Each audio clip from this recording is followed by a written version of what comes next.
Sometimes that's it's nice for the presenter, so you're welcome to turn those on. But we just ask that if you are not speaking, that you turn off your microphone and turn it on then if you're coming in to ask a question. So that's helpful for the recording. And then also, you're welcome to raise a hand as we're going along.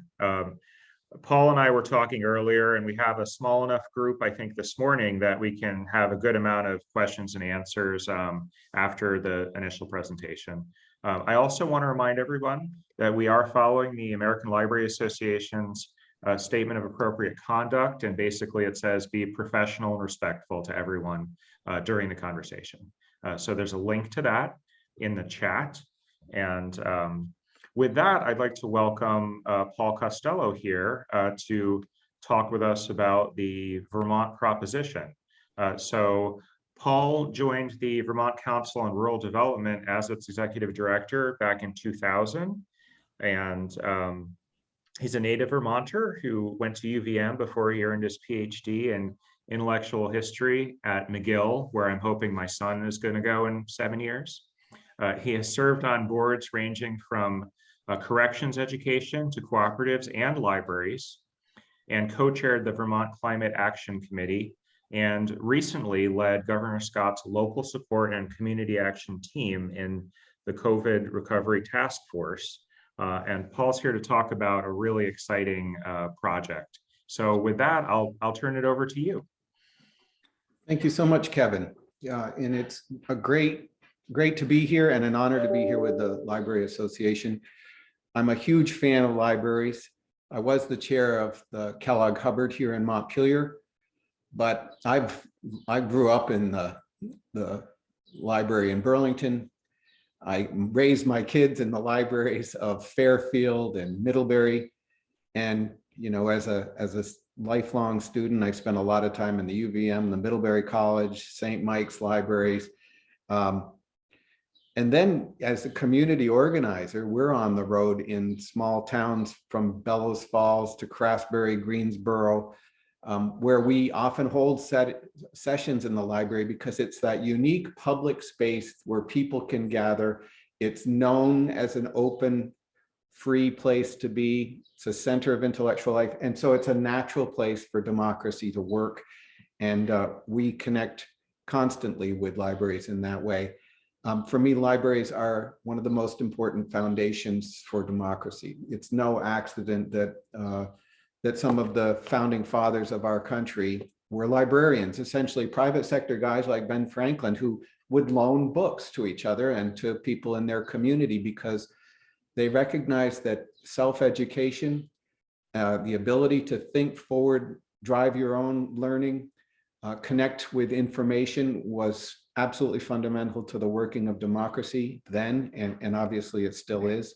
You know, with John Dewey and the whole theory of the way education works today, it's really built on that sense that the power is within the individual to drive their own education, and the library is a vehicle for people to connect with the history of thought, really. So awesome to be with you all, with all that means in terms of your work. The Vermont Council on Rural Development is building this proposition effort, and a major cross-political working team of Vermonters to look at the fundamental challenges that face us and try to build unity in a time of tremendous complexity, national division, and in an era that's confronted by dramatic change and significant needs for that kind of unity. For us, COVID is one attribute or one part of the crucible that we're living in. COVID revealed fundamental challenges and confronted us all with several, you know, massive challenges. We look at a national political situation where we have lost some of the consensus around truth, where what is newsworthy, how we find our and define our own realities are are open questions where politics has reached a point where a major party has denied the legitimacy of a national election, where key members of it have, where we're not listening to one another. And this is a national crisis in some ways. It's also something that is part of our culture and that comes down to earth, and even in our small communities in Vermont, where Paul Searles and others have described two Vermonts, the relatively successful, relatively educated, relatively liberal Vermonters who are doing relatively well, and people who are much more conservative, much less interested in the unity side of the Vermont motto and much more interested in the liberty side. You know, leave me alone, keep my taxes low, don't regulate the hell out of the way I live. And that juxtaposition is an ongoing tension. It's something that's always been part of Vermont life, but it's something that we need to be particularly aware of in this time of political division nationally. We also have, with the death of George Floyd and with a national awakening around issues of racial injustice, we have a major reckoning as a country that we're in the middle of, that's difficult for people, that requires us to listen in new ways, requires us to look at the foundations of sort of received opinions on what justice means, what the American way means. It's difficult, but it's necessary, and Vermont needs to participate in that. We're also looking at, even before COVID, economic doldrums and the loss of youth, population demographic challenges all across the state, but particularly in the more rural communities, and how that is a fundamental challenge to our successful future that we can't be complacent around. We can't step back from it and think of it as just something that's going to happen to us.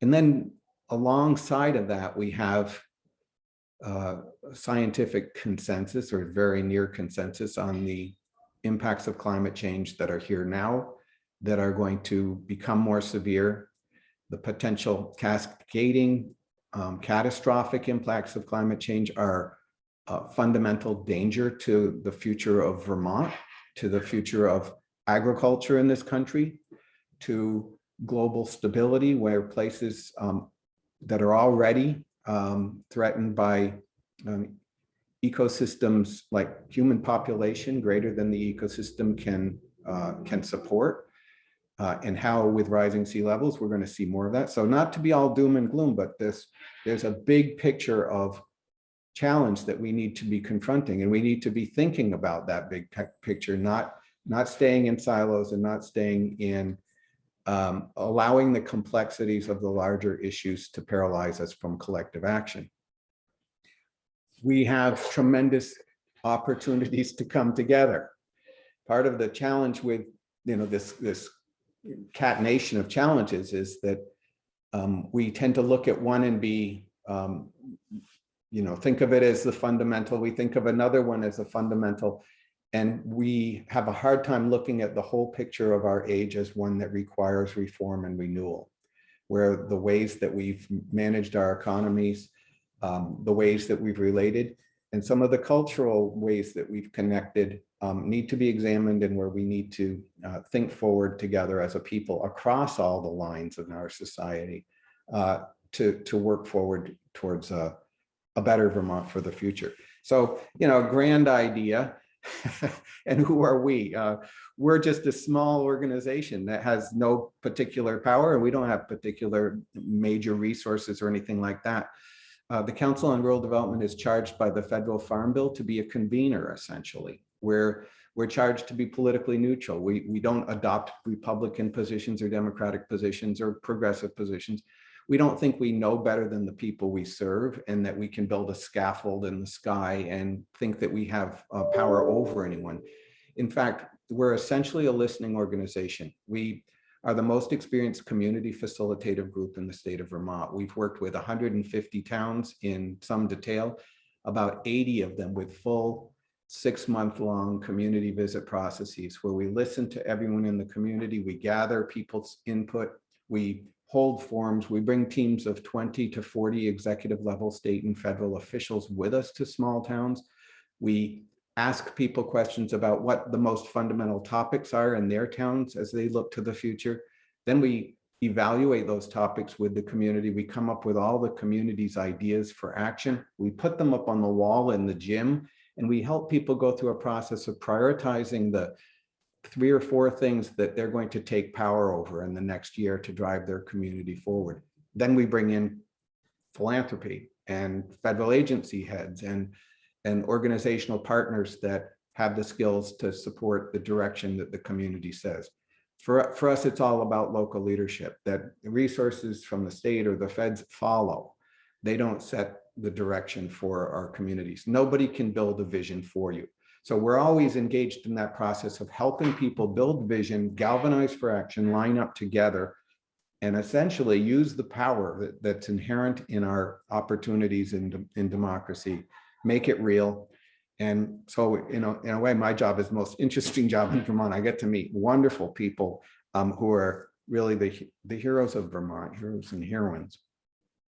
And we've done this work in so many different communities, from a place like Johnson, where they say we have bubbles within our community with the college, with the downtown association, with the municipality, with the arts council, with the veterans groups, and everyone has their own invitation list, and everyone puts on their own events separately.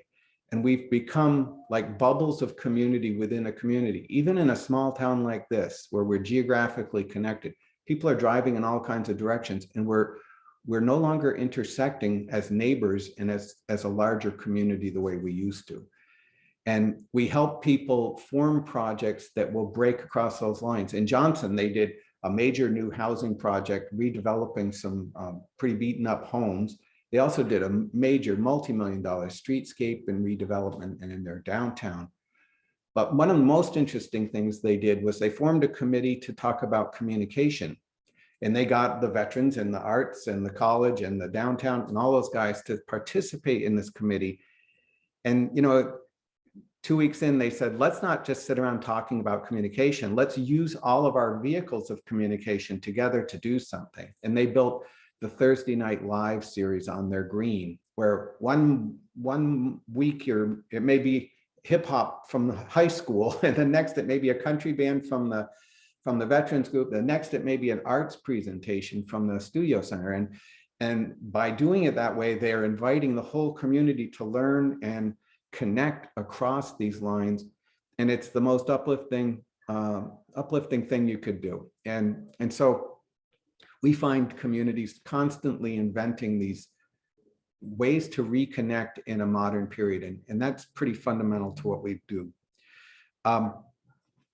We've also listened in all these sessions, and not only to what the community is doing, but how that pattern of prioritization works place to place.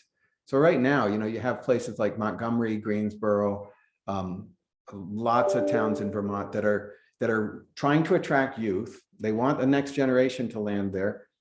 They had that conversation and they recognize, well, we can't do it because we don't have affordable housing. We need to build more housing in our downtown. And then they come around and they say, well, we can't really build more housing because we lack sewer capacity. And so the whole community goes from a fairly sexy idea of making the town a dynamic place for the next generation to something that's just the opposite, which is we need to deal with sewage more effectively. And they set priorities and they gear up teams and they connect to USDA and other funders, and they drive that work forward. And we look at how these towns, the pattern of what goes on town to town, year to year and over longer periods. So we've seen towns develop energy committees and arts committees and arts councils and ag networks and daycare centers and this water sewer thing, which is kind of the rage right now, strangely enough. And we say, where are there places in this work that communities are trying to do where political parties aren't working together, or where the silos in government don't necessarily connect, and where we need to be thinking laterally across them in terms of how we partner together.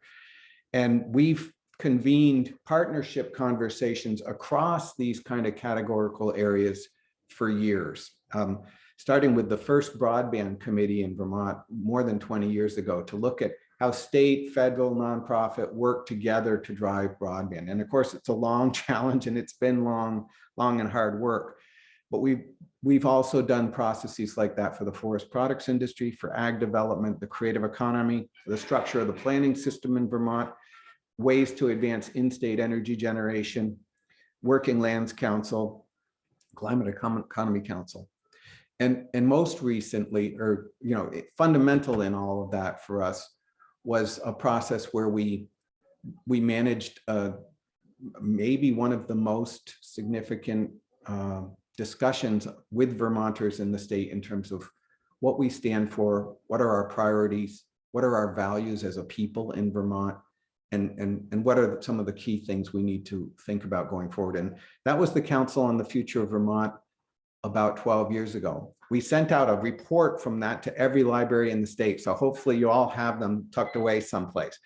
But that was a fascinating process where we pulled together key leadership in a real cross-sectional way of Vermonters.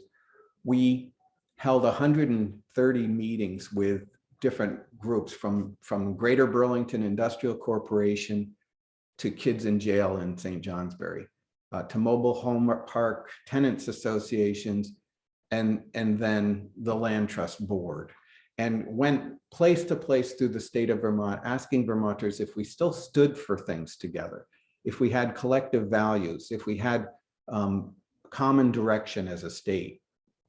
And we heard overwhelmingly that we did, and that people moved to Vermont to be part of something, a sense of community, a connection to nature. And this was a really great process, and it lined up a number of value statements, some of which have had political implications, in that we built the Working Lands Council and have raised state money to invest in the renewal of farm and forest value-added development in Vermont in a really significant way. But we didn't go into it deliberately building a practical action plan for the future of Vermont. This was 12 years ago. And ever since, we've been mulling that experience. And, having listened to 5,000 Vermonters, did we do enough to follow through and to set direction that would be useful in advancing projects and programs that would support people in their communities? So wrestling with that, we started thinking about how wouldn't it be useful if there was a discussion like this every 10 years or so? And 2 years ago, the board started thinking about some of the larger pictures of challenges that we have, like around our demographics, like around economic slowdowns in some places, to sort of frame a working plan. What's the next stage thing that should be done for Vermont? And we determined that we would have a big conversation with Vermonters, and that we would, instead of building a value statement or a goal statement, we would build a set of propositions for action that would be a list of big things that should be done in the next few years.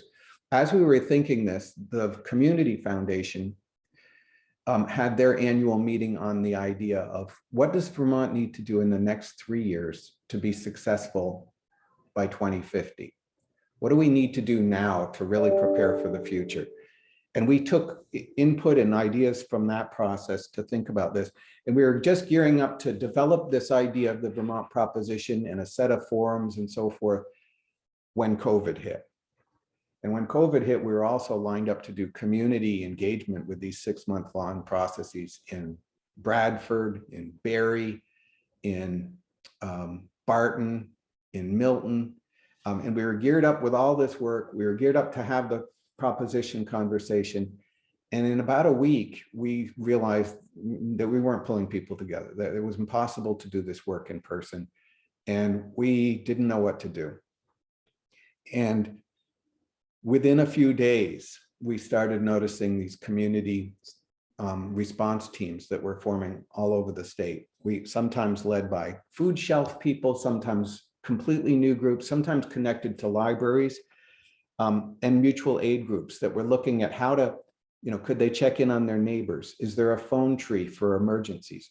Who's being, who's quarantined and who needs someone to get them food? What are we doing about food deliveries in our community? What are the protocols for mask development? You know, all these questions that came out in a bit of a slide when people were springing up in very small towns without any sense of protocol, like how do you actually do a food delivery that's safe, before everyone was thinking about masks. And so we started pulling people together from these groups to say, let's look at the best practices that are developing town to town. Let's get away from political work and let's just see this as service work. And let's do some rationalization of it. And let's also provide mutual support and mutual education. So not any top down to it, but we started organizing people. And after a few weeks, we had about 190 different groups all over the state who were participating in this. It was just an enormous hunger to connect and to feel part of something. Meanwhile, we're looking at all these state agencies, CAP agencies, nonprofits, food agencies, all of whom are doing their programs without necessarily knowing what each other are doing. And Jason Broughton from the Department of Libraries came to participate in conversations that we held very early on how do we start thinking and coordinating and understanding what we each are doing so that we work more as a team for statewide response. And we ran 24 sessions on everything from food systems to ending homelessness and opening up our downtowns. And all those conversations were very interesting, mutually supportive. And as time went on, they became particularly supportive to executive directors who were working incredibly hard and were often exhausted and needed a point to see how their work fit in with other people. And so really gratifying and wonderful process to be involved in. Then the governor asked us to chair his local solutions part of the task force. And we reached out and heard from several thousand people with a survey. We went deep trying to reach people of color, people who've been historically marginalized, low-income Vermonters. And we listened and we went to them with surveys and so forth. And then we followed up with county-based sessions for every part of the state and had face-to-face time to hear people's perspectives on recovery and renewal with over 1,000 Vermonters. And we saw a lot of very desperate, tired faces of people who were working with great urgency in a situation where they had no idea what was going to happen next. And they were often on the edge of burnout. They were discouraged. And the effort was extremely emotional for us because, who are we? But we're in a situation where someone had to say, we are Vermont strong. We're together. We're weaving together the power of our collective action, and we will win this battle. We are going to be victorious. Nothing's going to defeat us working together as Vermonters. And so very, very emotional period, very uplifting process.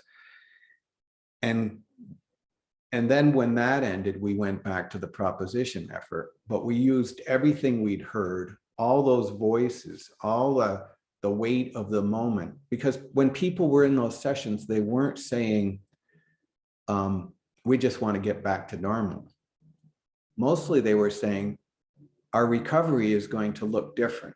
And the fundamental challenges we have with broadband and with childcare and with economic disparities in our communities, and with the absolute necessity for us to build a more just, inclusive society today with greater equity for people of color, that this is an essential element of what we have to do in our time. And we can't cut that off from COVID recovery and think we're going to go back to some kind of normal. Plus the normal doesn't deal with the demographics and the economic doldrums we've been facing for, more than 10 years. So all that kind of came together with us to think about, what's the next step for this Vermont Proposition idea. And we determined that we would step back from recovery a minute to ask a set of people some points of vision. So we went out and we interviewed some young people of color. We interviewed some business leaders. We interviewed former governors. And we basically did a cluster analysis of their ideas for the long-term future of Vermont and what we needed to do, both to recover, but also to be a renewed, resilient place that's strong for the future. We heard all kinds of diverse ideas. You know, there's definitely a right and a left to these conversations, right? But we also tried to look at the pieces that threaded through from different voices. And we did it so that we could hold larger conversation with Vermonters that wouldn't be completely abstract brainstorming. And we put up 10 propositions that, from what we heard, from what our experience, from all these policy councils, from the 20-odd summits we've held in the past about the future of development in Vermont, and pulled together these ideas and turned them out as a survey. And we had something like 1,300 people take the survey and basically write their own propositions. They told us what they didn't like, they told us what they did, and they also added their perspectives on action steps and strategies and ways that we needed to work together in Vermont to move forward. We got 400 pages of these with probably 20 ideas on a page. And so again, deep process of cluster analysis to look at the different ideas and how they line up together and deepen the proposition in its second draft. Last week, we held a summit on Vermont's future with 700 people participating. We had 120 some odd speakers, facilitators, and unfortunately on Zoom. And it was exhausting working with the technology to connect. And we're really looking forward to being able to work more directly, more in person, more real meetings, knowing that the Zoom and other technologies, we're very encouraged that there are others coming, will make it more seamless for the future. But you know, a deep process of listening, and the summit had deep listening sessions. We're going to be doing a revised edition of what we've heard as propositions. And then we're going to be welcoming people into a partnership to drive those propositions forward. We'll also be building a board that will be the Future of Vermont Action Team or the Future of Vermont Council. We're not exactly sure of its title yet, of about 20 diverse representatives of different groups in Vermont, different parts of the state, gender, racial diversity, but people who are ready to think syncretically, creatively about how to advance a common agenda with nonpartisan advocacy, with positive messaging, with carrying good ideas to the governor, legislator. Some of these ideas are cultural, and I'll go through them in a second. But all of them need energy and need to be pushed forward for them to have an impact. The propositions in their current form are around 9 different things. And for us, we call the proposition we use the singular because we think that it's time for Vermont to look holistically at its challenges and try to approach the diverse arenas as a process of renewal that where that interconnection is as important as each individual proposition. But let me run through them briefly, and then I'd be glad to have some time to think with you about where this goes from here. But the first one is that Vermont must ensure affordable high-speed broadband and cellular access for all Vermonters while using digital tools to promote community connection and democracy and to advance local commerce and economic opportunity. For us, it's bigger than just having broadband to every home and every library and every business. That's going to be essential. We think that it's possible to get there in 3 years. But we also know that the internet extracts dollars from local commerce. The bubbles of mutual distrust and animosity that are driven by logarithms in Facebook and other social media rile us up so that we'll spend more time with emotional intensity looking at ads online, where the desire to addict us to sell is tremendous. and it doesn't serve our culture well. It doesn't serve the flexibility of our minds to understand two contradictory opinions as both having elements of truth, and to learn and grow and connect together in common purpose. And so we need to look at vehicles to do that. We have Front Porch Forum. We'd like to do something deeper than Front Porch Forum in Vermont. We also, the other side is that commerce side. We need to be using digital tools to boost local commerce, not just boost Amazon, or we're going to be seeing the continuous undermining of our downtown. So there's ways to use internet for local commerce, for local agriculture, and we want to use identify and drive the best tools possible in Vermont. And this is something we're actually going to be working with a major coalition of partners, including the Department of Libraries in Vermont, to move forward over the next couple of years. The second one, Vermont must combat racism, celebrate our diversity today, and welcome new Vermonters of color. This one is it's political, it's policy, but it's also fundamentally about Vermont culture, about who's a Vermonter, how do we see each other, how do we welcome each other, how do we recognize that the heritage of a sixth generation farm family is important, and it is valid, and there's something sacred in that, but so is that person who comes here from New York or from down south and has a different set of experiences but wants to participate in Vermont. We have to open ourselves, welcome folks, make it easy for people to be successful here and to feel welcomed, not just day one, but in an ongoing way, because we have a lot of challenges with the way Vermonters of color feel today in terms of the sense of inclusiveness and opportunity. So this is something we need to be dedicated to. The third part is that Vermont must advance creative solutions to climate change.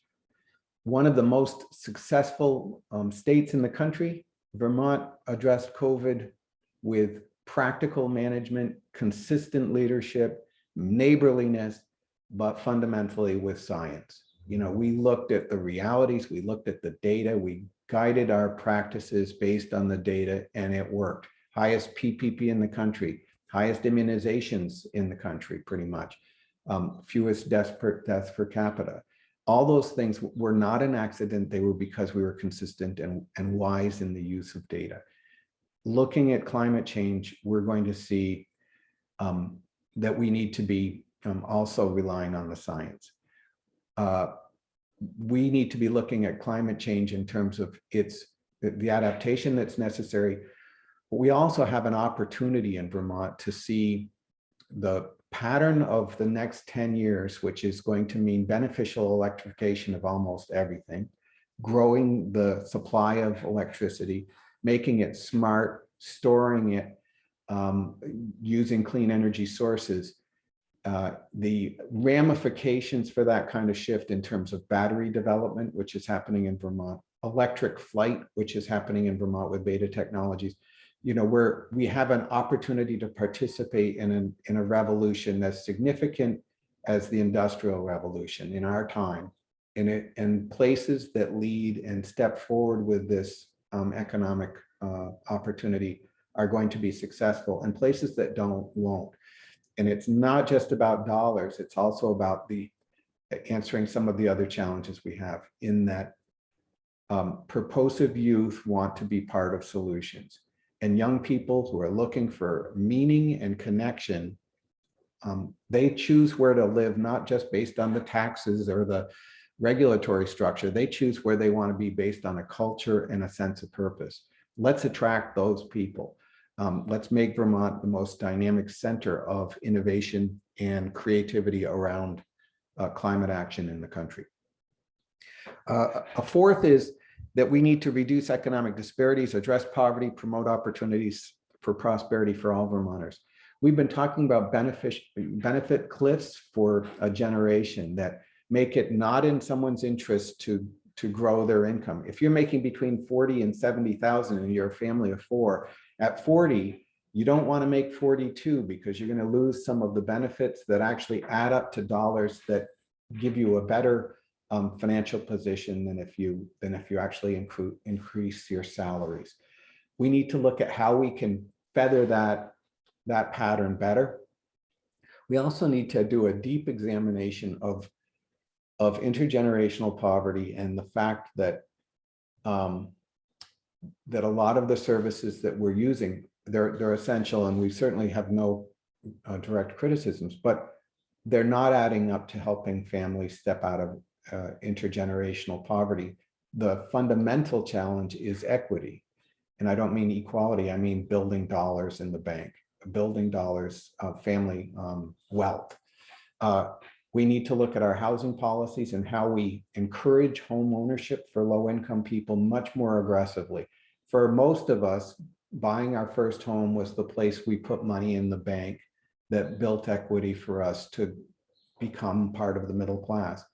The fundamental challenge with lower income people is that they often don't have a family income that can be lent to them, or other resources that help them get home ownership and help them begin to add up. It's like the game of life. You go around the track. If you don't own a house, you just never get out of the kind of paralyzing situation of lack of equity.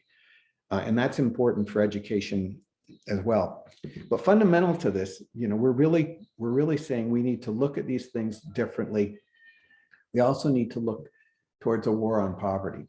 The economic disparities in this country today rival any period in world history with a democratic republic. And I have conservative friends who've said that democracy doesn't survive when wealth disparities get beyond a certain point. In world history, it hasn't. And so this is just a fundamental challenge to democracy, is looking at how we work better as a society together. Some of that's going to have to do with tax policy, and the wealthiest people in the country are going to need to pay a greater share to support opportunities and support the success of families nationally. Part 5, Vermont must ensure that all children have access to affordable quality childcare and education. This is just fundamental to, again, science and what brain development has taught us.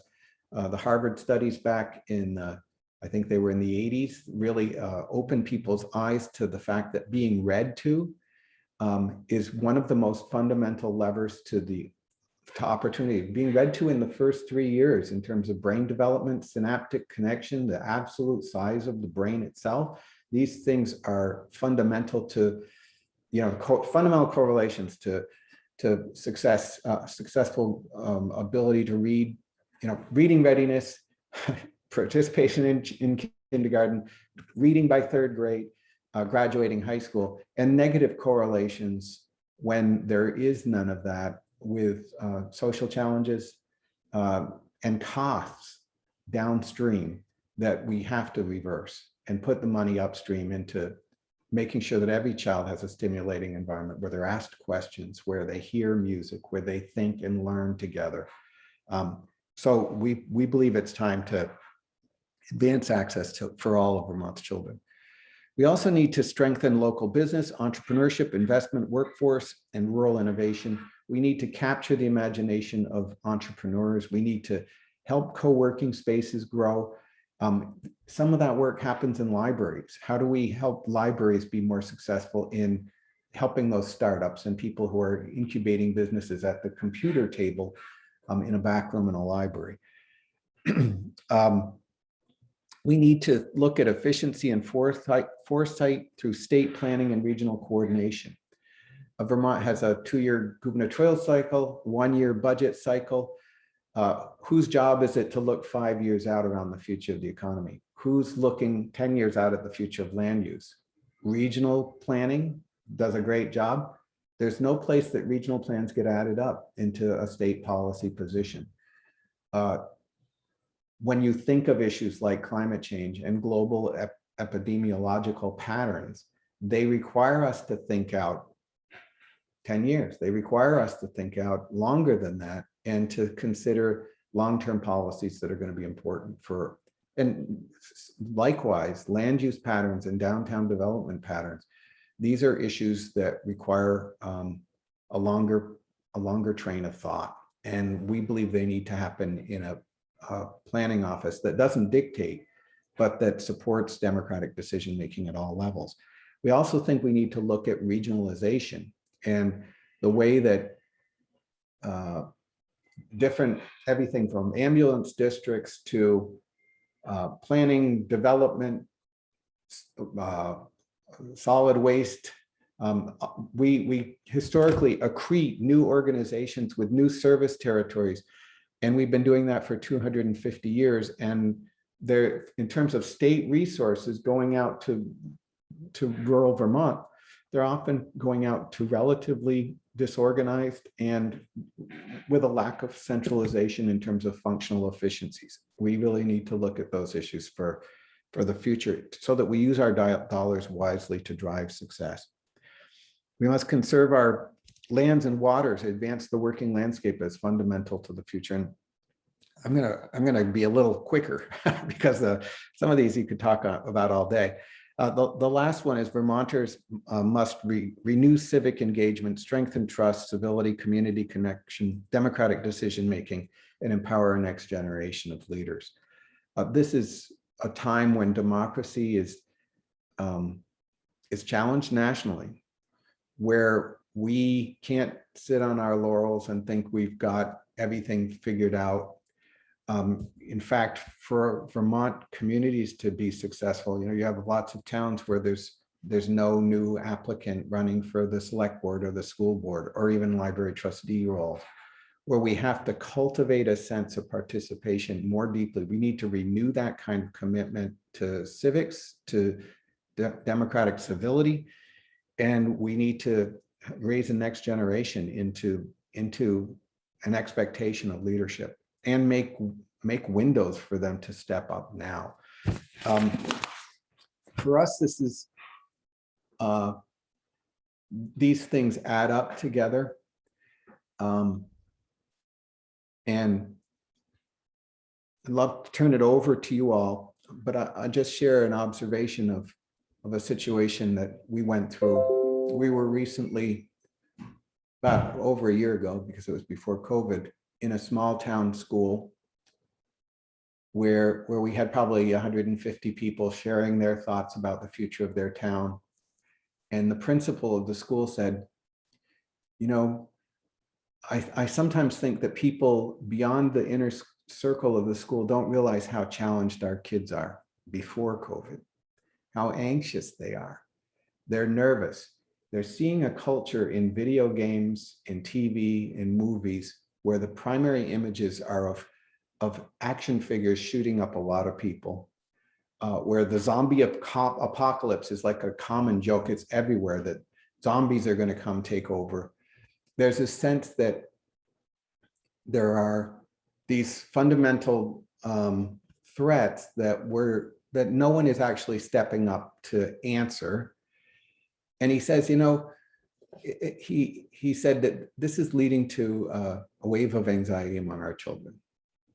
And I thought about it, and I thought about a party that I was at where adults were all standing around laughing, and they were talking about climate change and saying, yeah, 20 years from now, everything's going to be just messed up. And it's, the whole world's going to have, hell in a handbasket in 20 years, forget about it. And there were 10-year-old children playing in the room, listening to this. And we say things like that in front of our children. And it's just not okay. It's like we're telling our kids that it's not, that we've given up or that we're defeated or that we're not responsible. We need to speak in front of our kids with conviction, and we've had a generation of questioning all our ideals from the right and from the left. And, part of that's necessary. But we can't give in to paralysis or defeatism as a society and think we don't have unity and that things like truth, justice don't mean anything. We can't live in the room of ironic complacency or defeatism. We need to act in confidence, and we need to take personal leadership. That's what democracy requires of us. It's duty. That's not a popular word. It's not a word we take. We tend to blame others rather than hold a sense of duty. We need to build and drive a narrative of success. We're going to answer climate change together. We can't be defeated by climate change because of our children. And here's how we're going to do it. And we have to get over politics, hesitation, and weakness. We have to have courage, creativity, neighborliness, democracy in collective action right here and right now, because we're in a crucible of a moment. And if we don't act now, we're not going to be successful. So I know it's a daunting message, and who am I to say it, but it's time for us to line up and think bigger and push harder. And so the proposition, with all its quirks and the absurdity of trying to do something at the scale, we're going to push it forward, and we'd love to have folks here involved. The website for this is futureofvermont.org, and people could participate in any number of ways at that site. So I'll turn it back to Kevin. Thanks for your patience. I know I went a long time, but I'm glad to stay on for a little bit with you all if there are questions. Well, Paul, I think that's, for me, when I looked at where your work is at, it's just a great encapsulation of what we're thinking about in the state. So I think it's really important work to connect ideas and bring those ideas forward. And I appreciate the efforts of the council and your efforts today to summarize what's really a huge amount of work and a huge amount of input from Vermonters. So I'm happy to facilitate questions in the chat, or if people would like to raise their hands, we can. And I see there's a hand raised. So I'm going to go first of all to Mike, who has his hand raised, and then there's a question in the chat. So fire away, Mike. Hi, Paul. Thank you so much for those. I've been tracking it, but it was really useful to hear it all kind of summarized and synthesized in one fell swoop like that. I guess the question I have has to do with the connection between the state and federal government, and just thinking about how a lot of the issues that you've identified, many people feel really are not necessarily addressable at the state level. And so to what extent did you consciously leave out the role of Vermont in trying to shape federal policy? Or I just wonder if you have some thoughts about how what we do in Vermont can support work at the federal level. Yeah, well, thanks for the question.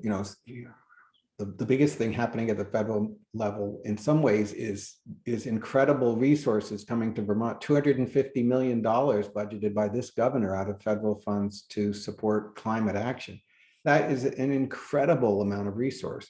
The fact that we have similar, even if not at the same scale, housing dollars and dollars to promote childcare and other elements of this broadband dollars, we're seeing a huge inflection point in terms of the potential for addressing some of these fundamentals right now. And so that's super exciting. We don't control that as Vermonters, but we certainly have a great delegation that we've elected that help usher that forward. I think that some of the larger questions are about the future of the federal government are purely political, and we're not particularly feeling necessary in those conversations, but there's sort of a seamless sense of direction here, in that we have the opportunity in follow-up to this conference to look at any one of the propositions and say, well, how does the USDA work together with the Agency of Commerce, work together with VHCB to advance this particular arena of work? And we've done so much policy convening, plus we bring all those people with us to these communities we go to all the time, that we're really situated well to be a convener of follow-up conversations that say, how do the five of us as organizations work together to drive policy around supporting businesses to address climate change, or any number of these other questions. And so we don't have power over, but we have the ability to bring people together to think together on how we move forward ideas that, you know, in many ways have come from the people of Vermont into this process. Thank you. Glenn had a question regarding the proposition, specifically broadband, looking more like a tool than a goal, and also whether they're prioritized in any order, or if the numbering makes them seem like they're prioritized. I know. Yeah, on that 400-page thing that's been written in about on all 400 pages. Let me start with that one first. We haven't prioritized these. You know, we're building an action team of leadership that's going to be pushing these forward. They may choose to prioritize some. They may choose to prioritize elements of each of them that are the maybe low-hanging fruit that would be starting points to do this work. We see this on our part as at least 3 to 5 years, and there are some people who say we need to put data behind all these and use them to chart over the next generation. That's beyond my time, right? But we have the numbers just so we can keep track of them. We can talk about them with a quick a quick reference. So if someone has a better idea, we'll be glad to have it. We don't think broadband's the most important, but we just got them in that order at this point. As a librarian, maybe I love the idea of having data points to kind of see how you're doing. Yes. I don't know what they are, but that's an intriguing idea. We're working with the new Office of Engagement at UVM, Chris Kaliba there, and with the Vermont Futures Project. And we'll be having that conversation about how to go deeper into like the systems data that could be useful in these. Going back to the broadband question, some of it is about tools, some of it is about common urgency to get the job done. You have communications union districts, you have the current providers, you have electric companies, you have the state, you have federal money coming in, you have the legislature involved. And we have to build a public-private partnership that engages the forces for good in driving the last mile. In some areas, that may mean working with a current provider who's done a great job, but the market isn't there for them to go into a particular territory. So thinking about it surgically and investing public dollars to make the deal work from an economic point of view for them to be successful in servicing that area. And it's not all just a new cooperative communication union district formed from scratch that solves all the problems. So we're saying, let's work in partnership, let's come together around this, let's step away from politics and let's get it done over the next 3 years. And I think that that there's a lot of interest in doing that. The other two sides are tactical. There are people who say we need to invent the next Facebook. That's not me. That's not me. But somehow we have to look at the best virtues of social media and how we retain those, but we counter some of the negative cycling that social media does, and also how we very deliberately boost local commerce in Vermont. And that's more of a tactical problem, but it's part of the larger mission, I guess we think. I'm happy to, if folks we have about another 5 minutes. I'd love to fit in another question or two. It looks like Marie has her hand raised. So Marie, if you'd like to unmute and ask your question. Yeah, thanks. I'm curious as to how we on a local level can help get the libraries to have a seat at that table to help bridge those silos. You know, our regional planning district does a great job, but I don't really think they look at like they appreciate what the library does, but doesn't see us as a partner in what they do. And so I'm wondering how we make sure we get a seat at the table.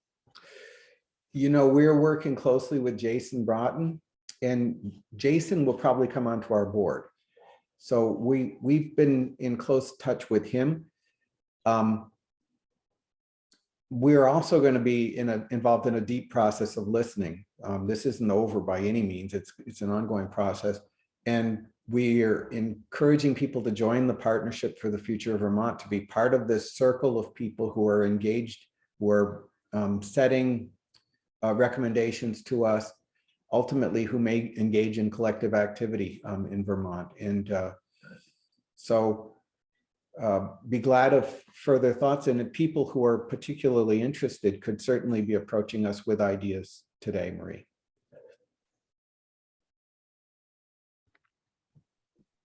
Great question and great answer. I wanted to mention one of the things that I like to point out about libraries, Paul, is that we are presenting long form information to folks that maybe they're not getting in that social media. And we have a goal at my library to try to do that with community engagement in our programs as well. So to kind of get people off of Facebook and get them either reading a book that gives them new ideas or meeting folks to talk about it. And so I find that libraries are a pretty good corrective in a way to that sort of instantaneous opinion setting that you get on Twitter or Facebook or whatnot. So I think that is so important, Kevin, and I get it. You know, it's really problematic in our society that people want to know what Descartes thought. They Google him, they get, I think, therefore I am. But what they have not done is read the method and worked through in their own minds the logical steps that it took him to get to that point. And that, so we need to counter and we need to work on mental discipline to be able to walk through logical arguments at scale for us to be effective and also successful in democracy. We don't want to drop to sound bites and antagonism between sound bites as the foundation of our democracy. well, on that note, I think we have a lot to chew on here. So I greatly appreciate you taking the time out to present the Vermont Proposition and the work you've been doing. And I think we can stop the recording at this point. So we'll stop that.